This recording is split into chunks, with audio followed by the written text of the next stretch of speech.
Awesome. Hi, everyone. Thank you so much for joining us for today's webinar. As many of you have joined us before, Kelsey does some really great webinars for us as one of our partners from HubSpot. So we're really excited to have her again today. I just wanted to do a quick overview for some of you who might not be familiar about Passport, which is our product that we created for entrepreneurs. So if you are not a member, we hope that you will join. But just a quick overview, Passport is the world's most comprehensive digital innovation platform. We connect entrepreneurs and emerging startups with access to vital resources, networks, and savings in business tools that you need to get to the next level. We have over 140 partners, 25,000 members globally, 450 investors, and $1 million in discounts and perks. One of our partners, is HubSpot. And so again, we're really excited to bring this to you today. So if you don't have an account, please go ahead. You can create a free one online and you can check out all of the deals we have with our partners. I'll hand it back to Kelsey, and I'm really excited for the event. Thanks, Kelsey.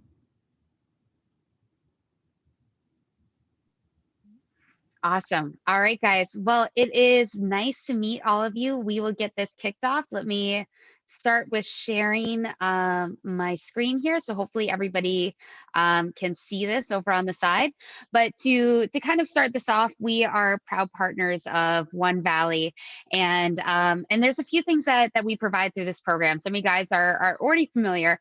But for those of you that aren't, so HubSpot is a software platform where we have a free CRM and a sales, marketing, and service hub built on top of it with 500 integrations. So what this means is that it's kind of your one-stop shop to be able to run your business. All of your data, everything connects into one place to give you better insights and to make it easier to action on your leads, on your sales process, et cetera. So if you were to kind of think about what we do, take kind of the core competencies of Salesforce, Marketo, Calendly, Zendesk, Hootsuite, MailChimp, Constant Contact, throw a bunch of other things in there, roll it into one. That's essentially us. So in a nutshell, that's our software platform. As part of our amazing partnership with One Valley, they have made it so that way as an entrepreneur, you're able to get 30% off year one and 15% off in perpetuity. So on average, that's about $6,000 that our entrepreneur clients are getting off of our software. And in addition to that, you also have access to education sessions such as this one. I'm going to launch into giving you more information about the session that we have, but I wanted to say there's a million places you could be right now. There's a million recorded sessions online. It's election day, so everybody has a lot on their minds. And I just want to say thank you for being here with me, and let's make this as engaging and interactive as possible. So feel free to drop in the chat any questions that you have. I'll try to answer them throughout as best as possible. If not, we're going to save some time at the end for some Q&A as well. All right. So if you are here today, hopefully you're here to learn about supercharging brand awareness through social media. And we're going to touch on ads just a little bit. I know you're not here to hear about me, but to give you a little bit of information about myself and why I'm even talking to you guys about this. So my background started in educational nonprofits, essentially launching a new program in a new location every year. So that kind of gave me a taste for the startup mentality. And then I worked in sales for 6 years and eventually ended up working with a 30-year founder to help her figure out how to scale her business into a multinational organization. And from there, I decided to start my own business, and I opened a series of brick and mortar juice bars and cafes, and absolutely loved it. When I sold, I still wanted to be kind of part of the startup world, and I turned to HubSpot because when I was a founder and I was looking for strategies to help me, much as you are probably doing, Googling late at night, trying to figure out how to put all these pieces together and how to wear a million hats. I found that HubSpot had consistently the best and most reliable resources for me. And I wanted to still be part of the startup ecosystem through working with this program. So that's a little bit about how I got to where I am and what I have to share with you. So let's transition into the stuff that you're actually here to hear about, which is brand awareness through social media. So this is a quick agenda of what we're going to go through. We're going to talk about kind of how do you prepare and build this content. And then we're going to talk about how do you choose the best channels for you to be able to promote your content on, and how do you measure your impact. And then we're going to jump into some questions at the end. All right. So we're going to start with preparing and building your content. I would say, especially when people talk about social media, they know that it's important. They know that you need to have a social media presence, especially if you're B2C, but also for our B2B. But it's important for you to go in and know what you're trying to accomplish. Is this brand awareness play? Are you going for conversions? How are you going to metric this and know if you have achieved this? So that's just something I want you to have in the back of your mind as we kind of go into this next portion. So we all know, like, brand awareness, buzzword, it's a good thing. But let's talk a little bit about why it's a good thing. So we're in a world where consumers rely extensively on other people's research and their opinions before making a buying decision. So brand trust is absolutely everything. And once a consumer bonds to your brand, they're more likely to make those repeat purchases with less forethought, which kind of helps to bridge that gap between kind of trust and loyalty. Brand awareness also gives your brand a personality and an outlet to be able to be sincere, to receive feedback, to tell your story. And this is the way that we as humans build trust with one another. And it's the same way that people are going to build trust with your brand. And when you think about brand awareness, it also creates an association, right? Like, I bet you've had a paper cut and you put a band-aid on it. You've sneezed and you've gotten a Kleenex. Or you need to make a copy and you're going to go Xerox something, or you search and you Google. So if you build this great brand awareness, eventually things as simple as paper cuts end up doing the marketing for you. And the way you should be thinking about your brand awareness is thinking about it in terms of brand equity.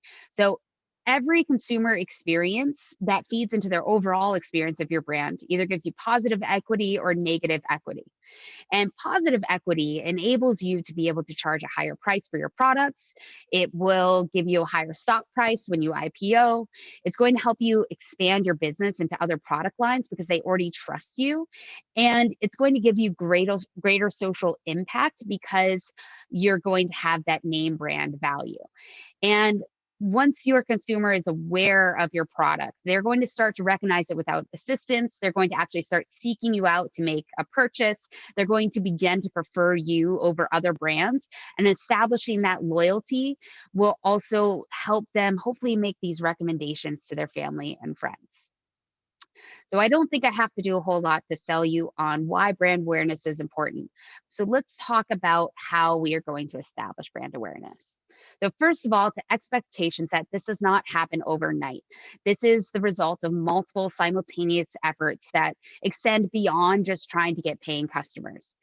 And if you expect that you're going to raise awareness and arrive by just, running a few product advertisements on Facebook, it's just not going to get you that far, because consumers are going to be so focused on your product, but they're not necessarily focused on your brand. And it's going to lack that impact beyond just making an initial sale. So we're going to talk next about what are some ways that you can build a solid brand awareness foundation and make a lasting impact with your audience. So first piece of advice here is be a person, not a company. So when you get to know a new friend, what do you like to discover about them? Like, I personally like to learn about somebody's hobbies, their passions, their likes, their dislikes. And the more that I pay attention to, I want to know, like, how they speak. What do they like to talk about? What type of stuff gets them excited? And it's the same for consumers with your brand. You need to figure out kind of what traits your brand should embody and be able to promote them about yourself. If your brand were a person, what would that person's personality be? Because you want to define yourself as more than just a company that sells stuff. People don't bond to companies and stuff. They bond to something that they identify with, and they identify with other people. The second tip here is to socialize. So everybody benefits from social contact. I'm sure you're well aware of this in the times of COVID. And it's how we stay connected. It's how we learn new things. And it's how we become known by others. And if your only attempt to connect with your customers is when you're trying to make a sale, then you're not going to be known as anything other than a business with one intention. So think about it. If you have that friend that has one intention, every time you talk to them, they're going to try and sell you on, their new leggings, or they always want this thing from you. It's not a reciprocal relationship, and you're not going to want to be in that friendship much longer. It's the same with your brand relationship. And to raise awareness, you have to be social. So you have to actually ask questions on social, comment on posts, retweet, share, act like you're a person trying to make friends online. Because over 50% of your brand reputation comes from online sociability. So being social leads to greater awareness and actually being known in the long run.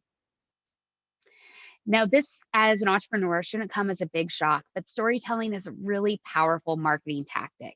And because it gives people something real and authentic to be able to latch onto, and it humanizes your brand and gives it some depth. And that way you can kind of market your brand alongside your products and alongside your service. So, what should your narrative be about? It can be about anything as long as it's true.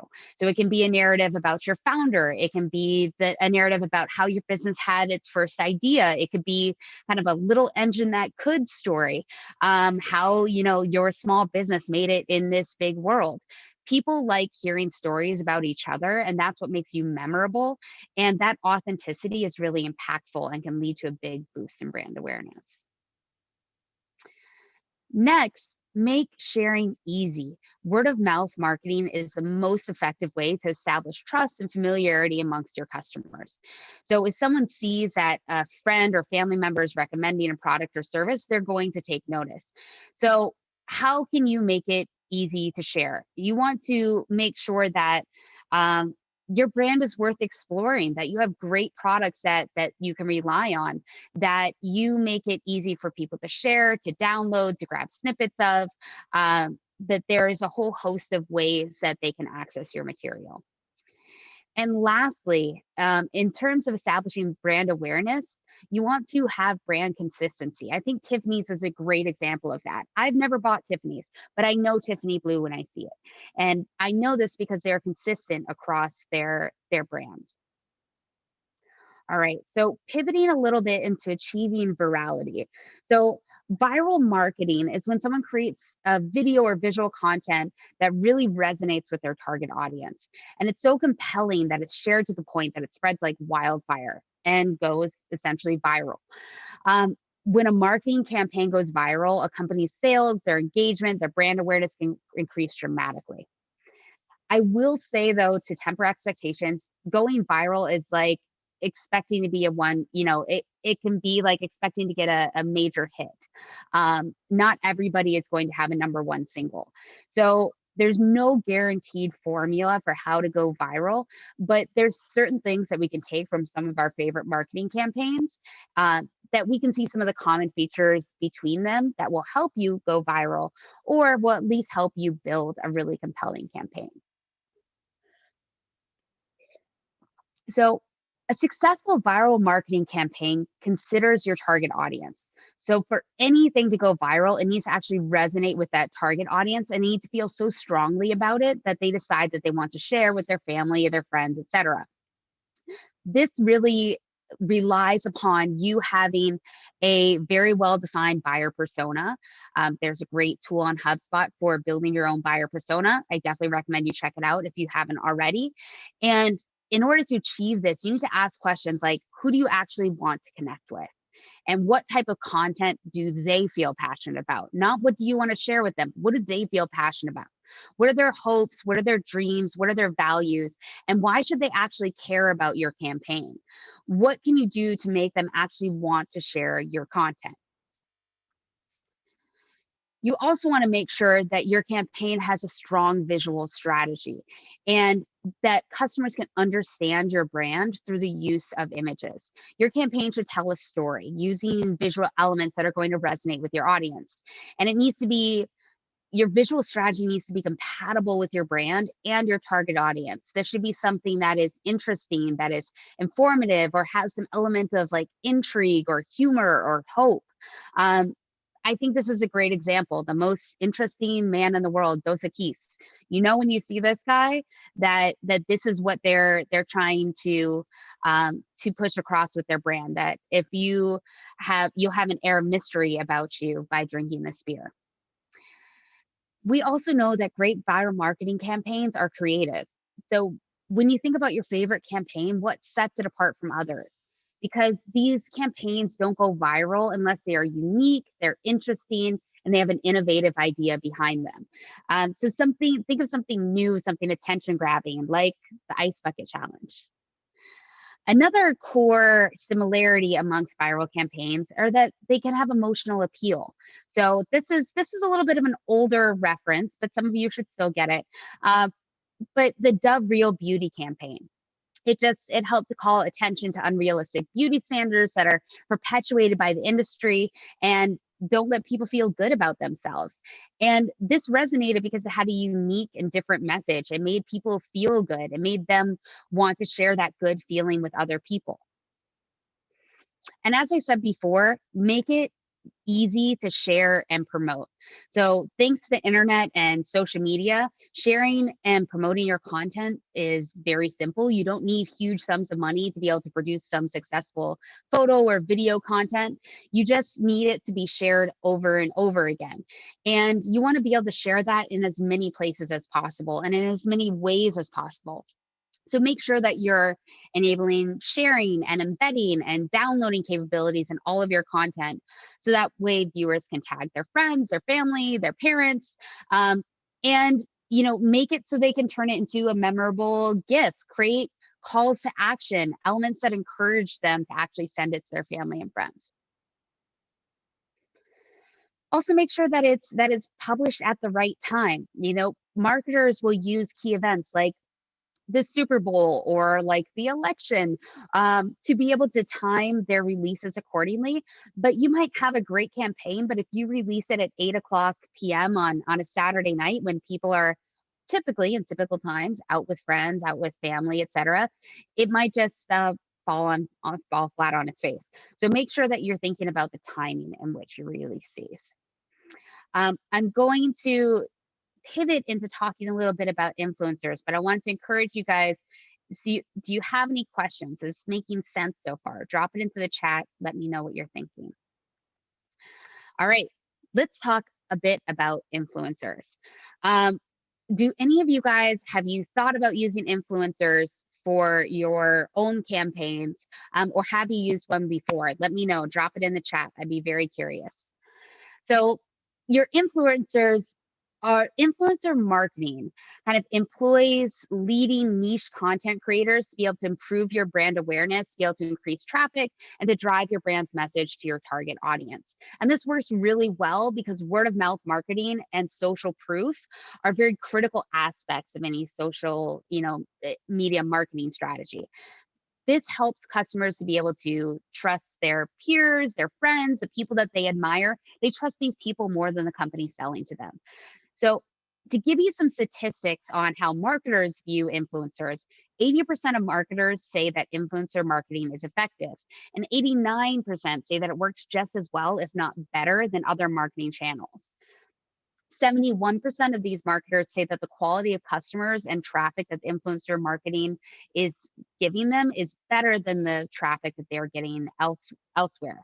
So in 2020, I'd be keeping an eye out for influencer marketing, especially on YouTube, TikTok, Snapchat, Pinterest, especially if your market lends more towards Gen Zs. Jumping into the chat here, when do you figure out when is the right time to release a campaign? And I see, yes, you're thinking about influencer marketing, still trying to figure out a strategy. And should you frame your campaigns in line with what's current locally? Great question. So I'm going to come back a little bit at the end to the right time to release a campaign. I think when you think about the right time, you have to think about is do you know your target audience well enough? Do you have a coordinated effort that to be able to release this? Do you have a way to be able to measure the success of this campaign? So we're going to come back to that at the end and how I recommend you measuring the success of the campaign.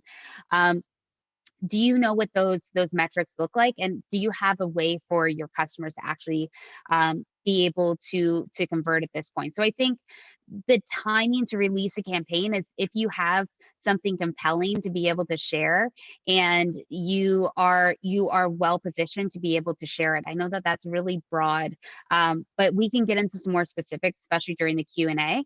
And as far as framing it with what's going on locally, I think that really depends on what your audience is, who your buyer persona is, and how that relates to your campaign. So for me, I had juice bar cafes. That was very local, because my entire base was local. So of course I would frame my marketing in terms of that. But if you are looking for something with more global appeal, you either need to segment your market for these different campaigns, which we can talk about how to do, or I would have a more global positioning. So let's talk a little bit about how to find influencers. So you can review articles that are related to various topics in the field. You can scan industry-specific sites and web pages to be able to see who are some of the influencers in this space. On social, you can search for keywords and phrases that are related to your product or your service. Search for specific users, hashtags. You can look through tagged audience members on specific posts. Also, don't forget to look in the comments section. You might see that somebody's popping up consistently, making comments on related posts. You can use your current network to be able to ask other people if they've used an influencer before or how that's worked for them. You can also look at blogs, be able to see who are the blog authors, also who are the sources that they are referencing. Or if you look at themed publications, oftentimes they will have panels, especially now you see that there's a lot of education sessions, etc. What are people who are on these panels as experts? Otherwise, you can reach out to software. So two of the most popular options that help you find influencers are BuzzStream and BuzzSumo. So those are two different channels that you can jump into. But we're going to focus kind of this next part on choosing your social channels. We know that there is a whole world of social out there. So how do you choose which channels you should be on? Drop in the chat. I'd be curious to hear from you guys. What social channels are you utilizing right now? Let me know. We're going to kind of walk through a host of different channels. What are some of the best practices on each? Who your target audience would be on each? And then we are going to kind of pivot into talking about how do you create and schedule some of that content. So I see on here Facebook, Insta, LinkedIn. Most cash is spent on LinkedIn. Great. We're going to talk about all of these. Twitter. Is anybody in here on TikTok, YouTube, Snapchat? I am curious. Let me know. Let's start by, I'm still going to be viewing the chat. So if you drop things in, let me know. But let's start by talking a little bit about Instagram. So 90% of businesses cite Instagram as the most popular channel for influencer marketing. And this can really help you grow your brand awareness and to introduce new products because 70% of Instagram users have spent time searching for a brand on the platform. Great. So I see Snap, TikTok, Instagram. All right. I see a whole host in there. Great. We can speak to all of these. So some tips around using Instagram. In your Instagram bio, they are not searchable. There's 150 character max. So here is where you want to tell a very concise summary of who you are and why people should follow you. So tell your audience about your business, have a hint of personality. You don't need to worry about keywords or hashtags. Like I said, it's not searchable.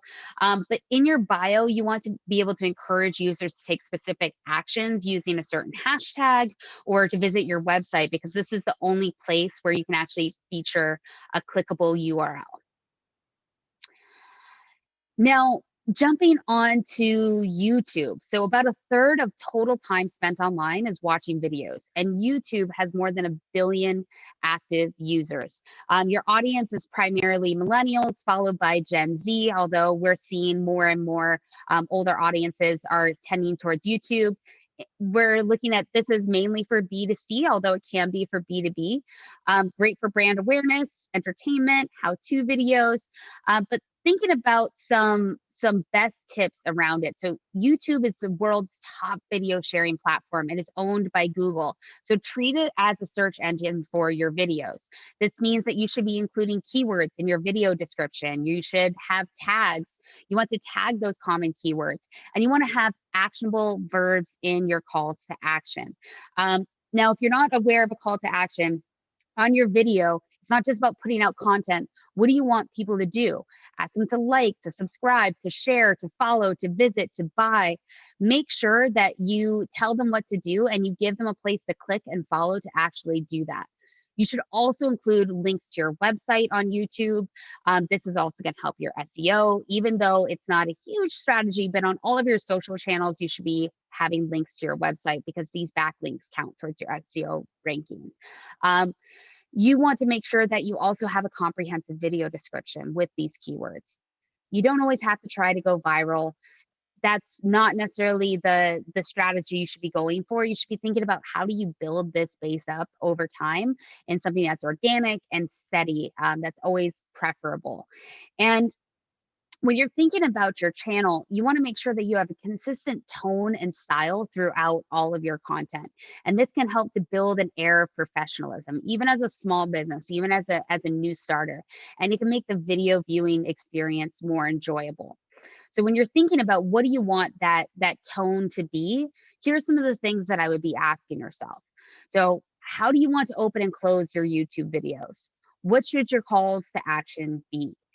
What tone do you want to convey in your videos? Is it hip and friendly? Is it sleek and professional? Is it funny? What types of videos do you actually want to make? Are these tutorials, Q&A, traditional advertisements? And for some of you, I know you said I do B2B and I do B2C. So if you do B2B and B2C, have separate channels. You don't want to confuse and frustrate people by feeling that you're not talking to the right audience. That can feel disjointed, it can feel awkward. So if you have B2B, push them into a different channel. And vary up your video types. So they might be how-to videos, unboxing videos, give a tour of your corporate office, upload testimonials from your customers, turn your blog content into YouTube videos. There's a whole host of different content that you can create with YouTube. And it's just about figuring out how to professionalize that for yourself. So let's transition to Facebook. 2.2 billion daily active users. That's about 5 times the population of the US and about 20% of the world population. And globally, the average is that people spend an hour a day on Facebook, which means that if presuming people sleep 8 hours a night, that 7% of our waking time is actually spent with our eyes on Facebook. So this is a huge opportunity. This is mainly for B2C, Gen X and millennials, although I would actually update this. My grandparents are on Facebook. They don't know how to use it very well, but it's more trusted. This is great for brand awareness and advertising. Now, there's a whole host of, with any of these, by the way, you can go into HubSpot and search like HubSpot Instagram guide, HubSpot Facebook guide, and you can go really in depth on any one of these if that's what you're looking for. But I think one of the biggest benefits of Facebook is that you can get insanely specific with your audience. So you can target, let's say French and English speaking women between the ages of 31 and 56 who live within a 10-mile radius of Boston, who are fit moms of grade school kids. You can go that specific. Now, this is wonderful and difficult at the same time. So my advice is get as specific as possible because you really know your buyer persona. If you don't now, that's okay. Keep on refining and growing with it, but also keep it general enough that you're able to reach a wide enough audience for your product. There's definitely a happy balance there. And this super sophisticated level of ad targeting is one of the main reasons to get excited about Facebook marketing.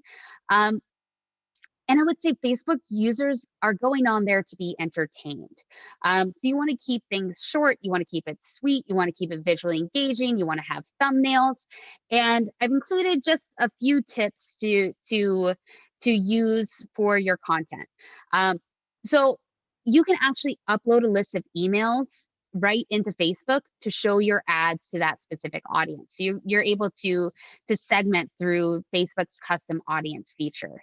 And you can clone your main revenue generating audience and be able to say, like, this is my top performing audience, help me find more people like that. So this is a huge value add here. And this is a great place, like Instagram, to be able to humanize your brand with employee photos. And if you're going to use this as paid, only pay to promote your best content. Don't pay to promote everything that you put out there. All right, jumping into Twitter. So there's 335 million average monthly Twitter users that you can share your content with. This is great for B2B and B2C. I would say this millennials, but this also trends older as well. Twitter is a pretty well-established and trusted platform. And this is great for PR and customer service, as well as kind of getting your brand identity out here. This is how people see, how do you talk? How do you engage? And this is a great place for you to be able to be social. Now, thinking about some tips around Twitter, be fresh and original. Convey your brand's message. You want to reflect on your core values and making sure that this resonates with your audience and is consistent with the way that you're speaking and engaging on this platform. I think a great example of this, I mean, HubSpot, of course, but take a look at Square's Twitter. They have a great channel on there that I think really shows a friendly and helpful tone, where they kind of act as like a cheerleader and a mentor for the small businesses that rely on them. So definitely check them out. And while I will advocate for having a social media calendar, do not set it and forget it. Twitter, people expect you to be responsive to what's going on in the day-to-day world. So when you schedule your tweets, don't be afraid to go back and revisit them and switch things around based on what's going on in the world or what is trending. Don't be afraid to be able to speak to current events within your brand, and be able to engage in these conversations. You want to make sure that this isn't a one-sided channel, that you're actually, as I said, go online like you're trying to make friends, and make sure that there's kind of a mix. If you're doing paid ads, make sure there's a mix of organic and paid. Hopefully this is helpful. We're going to jump into LinkedIn. So LinkedIn has over 645 million users across the globe. And this means that this network is one of the top social networks today. This definitely trends a little bit older. This is best for B2B, for business development, for employment marketing. And first impressions are really important. Some of the biggest mistakes I see are that people and companies don't have up-to-date profiles. So try to get as close to 100% completeness on your profile as possible, and make sure that you have fresh, relevant, recent content on here. So this is not a place to come across as salesy, and that content generally doesn't perform well on LinkedIn. This is a place where thought leadership is valued, where having a fresh idea is something that you want to be able to share with your audience. And I would be conscious that each one of these platforms have a different way to engage, a different thing that people are expecting from them. Don't post the same thing across all of your platforms, because if I follow you on Instagram and Facebook and LinkedIn and I see the same thing 3 times, I'm going to unfollow you, because that's annoying. So make sure you're varying up your content to match the audience and the experience that is targeted by each one of these channels. And I would think about, when you're trying to think of your audience on LinkedIn, the better defined audience you have, the better lead gen you're going to get from this. So Optimize your page for search. You can insert keywords because these are searchable keywords and phrases that potential customers might want to search for. You want to make sure that you link to your website, that you share relevant content, and you share often enough that it makes it worth to follow you, and include images. I know that this is a text heavy site, but posts with images get 6 times more engagement than text only content. There are a whole host of tips and tools on HubSpot for how to engage on LinkedIn. I would definitely check that out if you are somebody who wants to dig a little bit deeper here. These are just a few other tips and tricks that we're talking about. It's just continuing to build your content, to grow your followers, to actually engage with them, to highlight your best content, and be able to get into the nitty gritty with analytics, which I will show you a bit more about how to do. Now, for our last channel, Snapchat. So Snapchat actually has 300 million users, definitely trends younger. This is more for B2C, but it's great for brand awareness and advertising. And here are some tips in using Snapchat, because I think probably this is one of the lesser used, as looking like in our chat. Now, you want to make sure that you know as much as possible about your audience. You can create content that resonates, and that means creating content for a younger demographic. Some of the pros and cons are that once that content is viewed, it's gone forever. But the argument kind of goes that people know that you can only see it once and then it goes, so they pay more attention to their scrolling on Snapchat than perhaps other social channels. And there's a whole host of different content that you can publish on here. So it could be your product demos, tutorials, new product announcements, kind of behind the scenes at your workplace, industry tips, videos of your product in action, discounts and flash sales. Maybe you have a takeover from an industry influencer and you want to put that on your Snapchat. That's a great place to do it. Or reactions about latest news affecting your company. And I would recommend that if you're engaging on Snapchat, stop being a perfectionist. This is, if your videos don't feel raw and organic and off the cuff, then you're probably not doing it right for Snapchat. You want to make sure, like anything else, be reciprocal, engage with the people that are following you, comment on the snaps, even create your own Snapchat lens. Taco Bell put 750K into making that silly Snapchat lens where you can make your head into a taco, and it got 224 million views in one day, which is 12 and a half years of video play. So this was huge. And a couple words of warning is that there are no search functions for Snapchat. So if you are engaging on this platform, you need to be able to promote this within your other social channels to let people know that you're engaging on there and that they can come and find you. And Snapchatters should now be seeing video content in between their friends' stories. So it allows you to have more promoted content. All right. Whew. Just talked through a lot of different social media channels. I hope that you guys are all still alive. Check your pulse here in the chat. Let me know, is this helpful? Is this new information for you? What of this was helpful? Let me know as we kind of jump into talking about scheduling your content.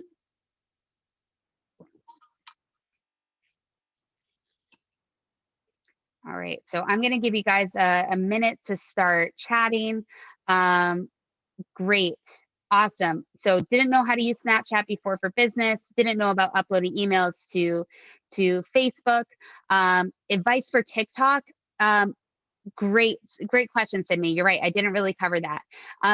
I would engage in TikTok very similar to the way that you engage with Snapchat. These should be things that are kind of raw, unfiltered, but these should also be things that are more fun, that are more entertaining. These are places where people expect some authenticity.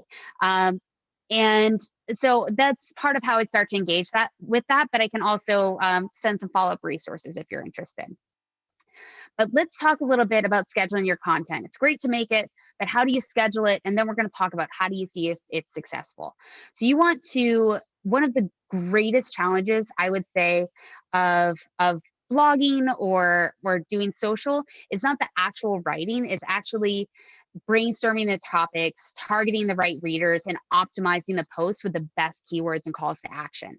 And each one of these steps are necessary to help you be organized, to help you be focused, and ultimately to be successful. And sometimes you might wonder, like, how do these brands have an endless supply of content? And it's likely that they have a well thought out editorial calendar. So this will help you be prepared for upcoming events, keep track of what worked, what didn't, and ensure that you have content planned in advance and scheduled in advance. So that way you're not, scrambling to do this every morning. Um, and I see you, Natalia. Just so you know, we're going to come back to some of these other questions towards the end. So I will make sure to come back. So this is an example of an editorial calendar within HubSpot. You're able to schedule all of your posts. You're able to schedule them for ideal time. So we'll tell you, how do you optimize your posts? You can post across multiple channels, and what are the best times that you can schedule them. Generally, 11 a.m. on Tuesday is the best time to get readership for whatever reason. But you want to be able to have a calendar, but also have it be flexible. So this isn't, this screenshot's not live. You can drag and drop these to different days if you are trying to be responsive to something else that's going on. And this is just kind of an example of how you can schedule your posts within HubSpot. So you want to be able to promote like your blog content. You need to be able to use social to do that.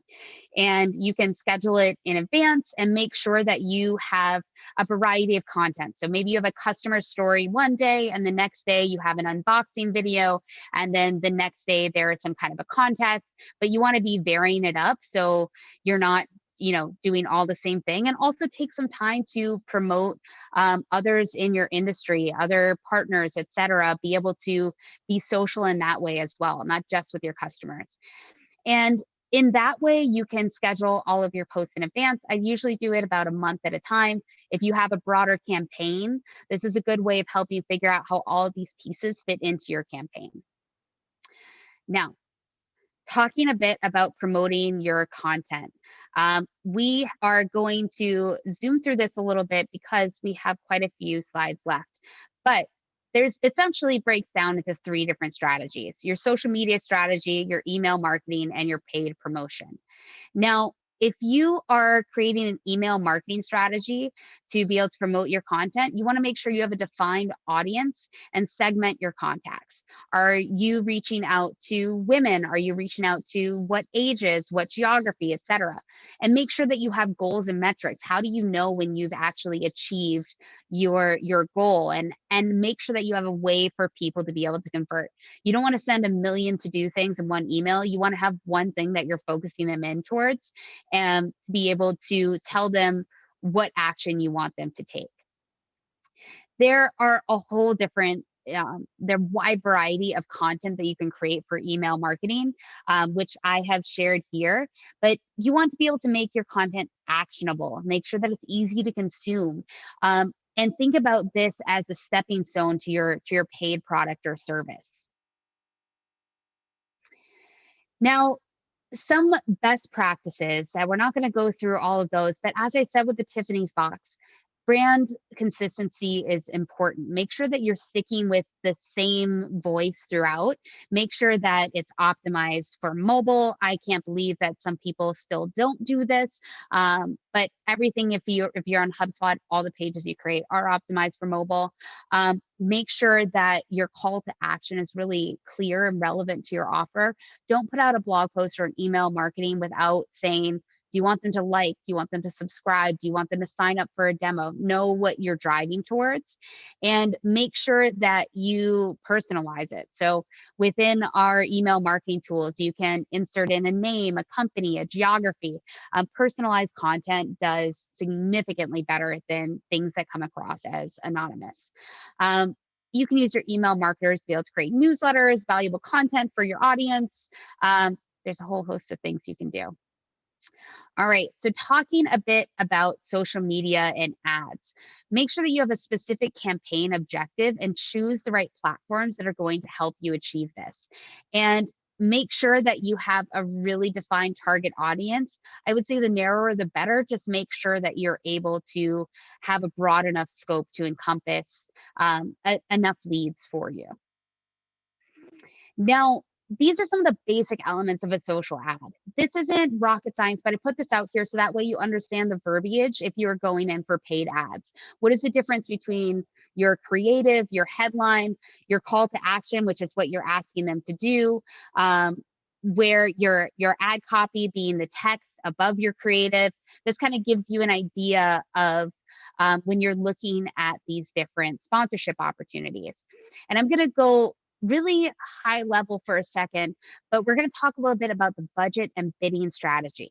Now, ads are sold via an auction, and there's kind of two types of ads that you can do if you're doing paid social.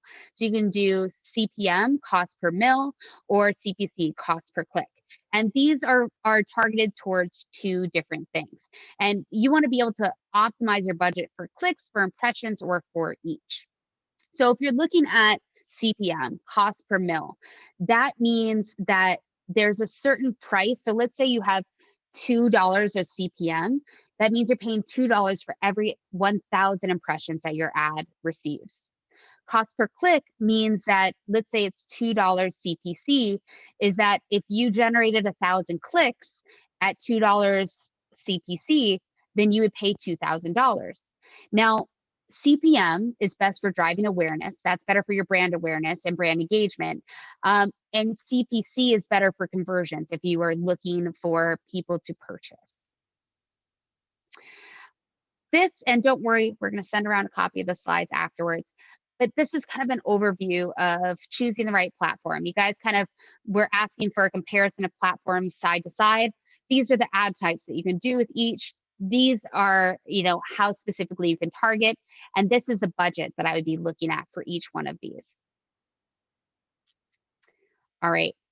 So now we're going to kind of go into our last piece, which is around how do you actually measure the impact of your campaigns? Now, there's quantitative measures like traffic to your site, like engagement, conversions. And if I'm breaking down traffic, you want to be thinking about what is the direct traffic to your site, people that are actually typing in your URL. I'm going to show you a little bit within our system how we do this. How is your site traffic trending overall? Because this is showing more brand awareness.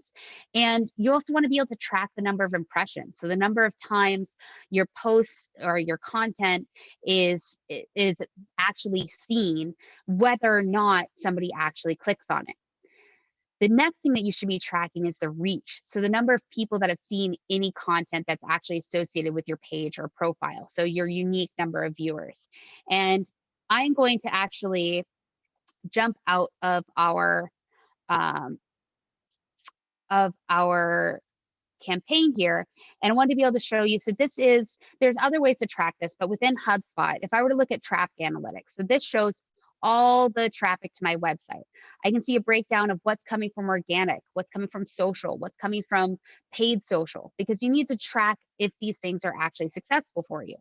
And because our social tools and our SEO tools are tied to the CRM, you can get to a granular level to be able to go in and say, okay, if I wanted to see, these are the visits to my site from social media. How is it trending over time? So did your campaign work? Which channels are actually giving you the most new contacts? So if I were to go through here, this is the last 90 days, let's say 365. If I were to go through here and I'd say, okay, great, Twitter is giving me the most new contacts. It's also giving me the most contacts to actually convert to customers. So I maybe want to double down on Twitter, and I can actually click in and be able to see who are these customers that came from this Twitter campaign. So I can refine who my buyer persona is.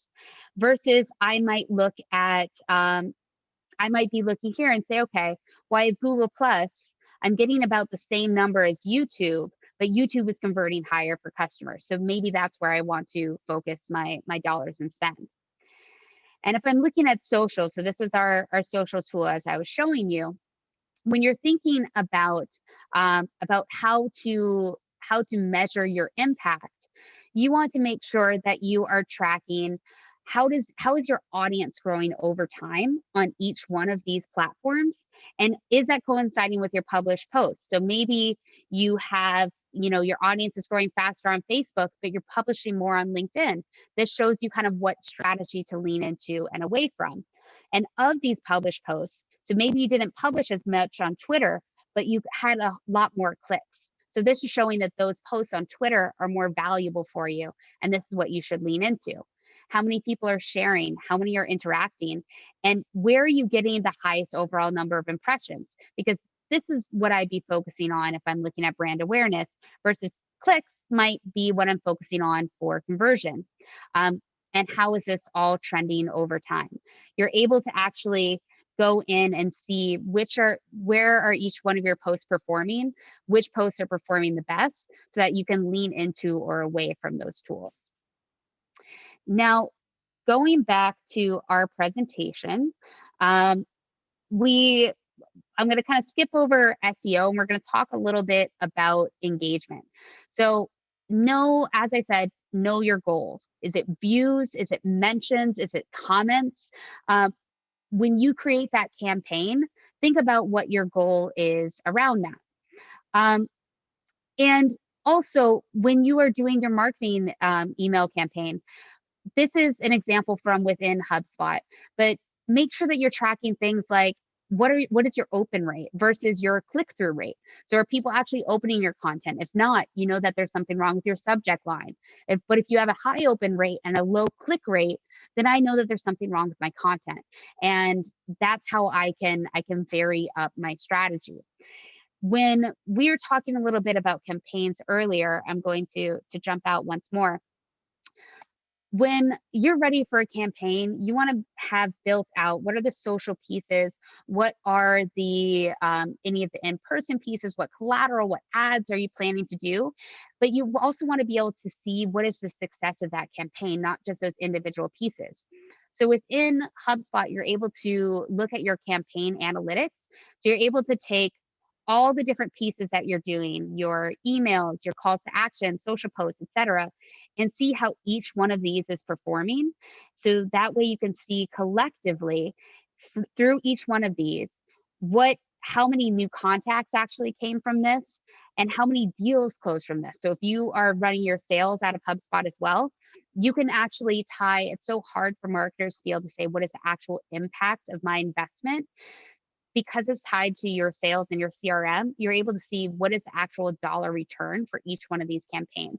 So the takeaway is that it's really important to deeply understand your analytics to be able to track it. When we think about conversions, when we're looking at quantitative measures, you can be looking at number of new followers, number of new blog subscribers, or qualitative measures are also really important. So make sure that you set up a Google search using Google Alerts. So that way, you know, whenever your brand is being mentioned, you want to be acting on these things fast. If there's any direct mentions to your brand, you could set up alerts for competitors as well. So you can be on top of that. And it's really important for you just to be listening to what people say, not be defensive, be helpful, and be responsive. And you can also run brand awareness surveys to see how you are trending. So that was a lot that I threw at you. We're going to transition to some questions. Before we delve too deeply into it, I just want to drop a couple things in for you that will be helpful.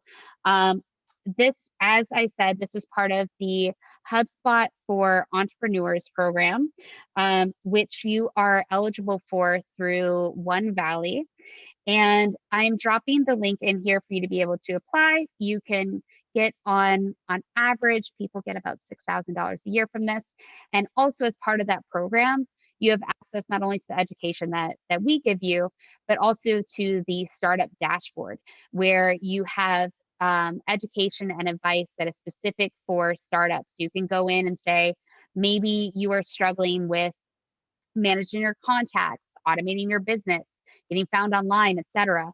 And you can click in and be able to see what are the specific skills that you want to be able to learn to inform your strategy, and what are the actual tools that relate to that. to be able to actually action on the strategy that you have set out. So those are a few of the things that are available to you. The other thing that I will drop in here is that we have a weekly demo, so you can see quick hits videos on what we actually do. So it's meant for you to watch 2 minutes of CRM, 5 minutes of sales, but then we have weekly office hours with myself or a colleague where you can jump in and say, like, I'm trying to work on my brand awareness. This is what I'm doing so far. What tools are going to help me, and what would I need to purchase to do so? Our base level is free, but this is how you can get a little bit more information. So with that, I'm happy to go just a few minutes over and answer some questions if that's okay with you guys here at One Valley. If you need to jump off, I understand, but thank you so much for your time today. Yeah, absolutely, Kelsey. We can do some more Q&A if people are happy to stay around. Great. So I'm going to jump into a couple of questions on the chat. What about LinkedIn posts versus articles for content marketing B2B? So explain to me a little bit what you mean, Natalia. So I think LinkedIn posts are great. They're also a great way for you to amplify articles that you have or blog posts that you have. It's always more powerful. So even within your organization, rather than everybody making their own posts, LinkedIn will they will prioritize people who are more social and who get more attention. So when you put a post out there, ask for people to like it, people to share it. And I think it's a great thing in there. Absolutely tag people, tag groups, hashtag as much as possible, as long as it's relevant. But these things are also going to increase your popularity on the site, which increases the chances that you're actually going to show up in the feed. So I hope that that is helpful. Let's see what other questions we have in here. Feel free to either, I'm not sure if you're able to unmute yourself, but feel free to jump in the chat with any other questions that you may have. I'll also send around afterwards. You guys will get a copy of this recording, as well as I'll put it in the chat now as well. But we have some amazing tools to be able to help you with your social media marketing. So I'm going to drop in here the ultimate guide, which is a great guideline for you to be able to start on some of your social media marketing strategy. We'll give just one more minute here for anybody in the chat.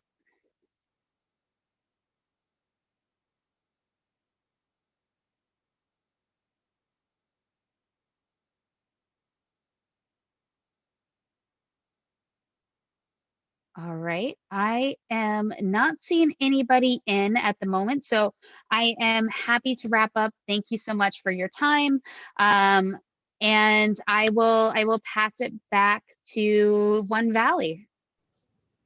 Awesome. Thank you so much, Kelsey. This was really great. Just like we did last time, we'll follow up with everyone here. A lot of these links are really relevant, so we'll send those over as well in the follow-up.